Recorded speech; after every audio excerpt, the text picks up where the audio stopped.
দেখলে গাছ দূরের থেকে দেখতেছিল আল্লাহ রসুলকে, মন ভরতে ছিল না, দোয়া করছেন মালিক দূরের থেকে দেখি মন ভরে না, একটু কি কাছে আসার অনুমতি দেওয়া যায় না? তোমার বন্ধুকে একটু কাছের থেকে দেখবো। মানুষের মতো হাঁটতে হাঁটতে আল্লাহ রসুলের মাথার সামনে এসে দাঁড়ায় গেছেন, মন পড়ে আল্লাহর রসুলকে দেখছেন, আবার জায়গায় চলে গেছেন। ঘুমের থেকে উঠছেন তো জাবের রাদিয়াল্লাহু তাআলা আনহু বলতেছে, ইয়া রাসূলুল্লাহ দেখলাম তো দেখলাম কি? বলে কি দেখছিস? বলে ওই গাছ মানুষের মতো হাঁটতে হাঁটতে আসছে, আপনার মাথার কাছে দাঁড়ায়া আবার মানুষের মতো হাঁটতে হাঁটতে চলে গেছে।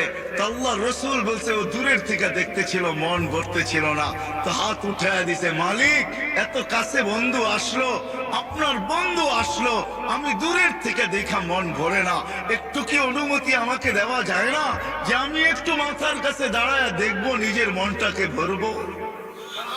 হায় হায় হায়, যাকে দেখা উঠ সেজদা করে উঠ, আল্লাহ রসুলের সামনে উঠ সেজদা করতেছিলেন, উঠ।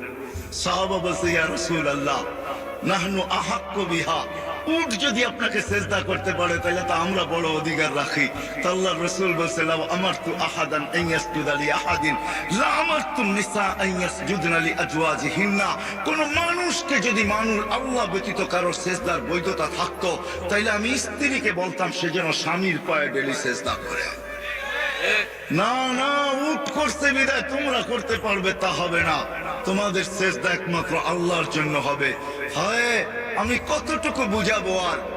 হালিমা সাদিয়া যখন উঠছেন আল্লাহর রসুলকে গাদার উপরে নিয়া, তো যাইতেছিলেন নিজের এলাকার দিকে, গাদা ঘুরা গেছে বাইতুল্লাহর দিকে, ঘুরা এক সেজদা লম্বা, দ্বিতীয় সেজদা আরো লম্বা, তৃতীয় সেজদা আরো লম্বা।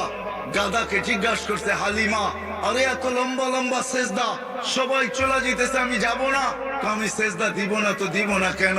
আমি সেজদা ওই আল্লাহকে দিব না তো দিব না কেন যে আল্লাহ দুজাহানের বাদশার জন্য আমার পিঠকে নির্বাচিত করছে।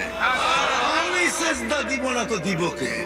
ওই মুহাম্মদুর রাসূলুল্লাহ।